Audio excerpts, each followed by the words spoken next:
ตุ่มลบบุญอย่างสามัญดำใบไทยเรซานังกาเปียสกเพียบคู่กบาลอ่อยมอมูล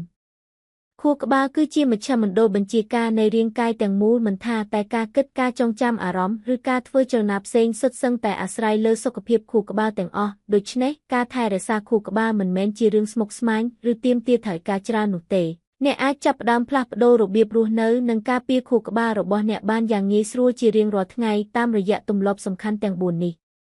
มวยធ្វើសកម្មភាពរាងកាយឲ្យបានទៀងទាត់ការធ្វើចូលនៃរាងកាយឬការហាត់ប្រាណប្រចាំថ្ងៃមិនត្រឹមតែល្អសម្រាប់សាច់ដុំនិងបេះដូងប៉ុណ្ណោះទេប៉ុន្តែក៏សម្រាប់ខួរក្បាលផងដែរព្រោះនៅពេលអ្នកហាត់ប្រាណលំហូរឈាមរួមជាមួយអុកស៊ីសែននិងសារធាតុចិញ្ចឹមនឹងរត់ទៅចិញ្ចឹមខួរក្បាលបានកាន់តែល្អវានឹងជំរុញការបង្កើតកោសិកាខួរក្បាលថ្មីនិងការពារកោសិកាចាស់មិនឲ្យឆាប់ទ្រុឌទ្រោមដែលជួយកាត់បន្ថយហានិភ័យនៃជំងឺភ្លេចភ្លាំងដូច្នេះអ្នកអាចសាកល្បងដើរលឿន30 នាទីក្នុងមួយថ្ងៃឬជិះកង់ឬរាំឬធ្វើការងារផ្ទះក៏អាចចាត់ទុកជាការហាត់ប្រាណផងដែរ2ទទួលទានអាហាររូបត្ថម្ភល្អនិងមានតុល្យភាព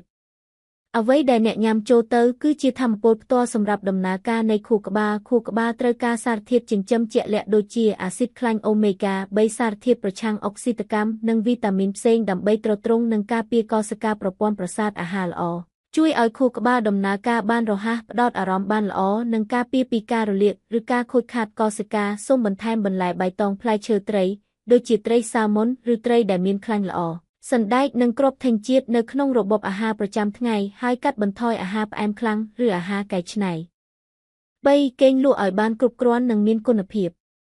ការគេងមិនមែនជាការបាត់បង់ពេលវេលានោះទេប៉ុន្តែជាពេលវេលាដែលខួរក្បាលធ្វើការសម្អាតនិងរៀបចំផ្ទះនៅពេលអ្នកគេងលក់ស្ងប់ខួរក្បាលនឹងបញ្ចេញជាតិពុលដែលកើនឡើងពេញមួយថ្ងៃនិងរៀបចំការចងចាំឲ្យមានរបៀបរៀបរយការគេងដែលមានគុណភាពជួយឲ្យខួរក្បាលស្រឡះមានប្រាជ្ញាវាងវៃនៅថ្ងៃបន្ទាប់ជួយគ្រប់គ្រងអារម្មណ៍និងកាត់បន្ថយភាពតានតឹងដូច្នេះសូមព្យាយាមគេងឲ្យបាន7 ទៅ 8 ម៉ោងក្នុងមួយយប់ហើយជៀសវាងការមើលអេក្រង់ទូរស័ព្ទឬទូរទស្សន៍មុនពេលគេង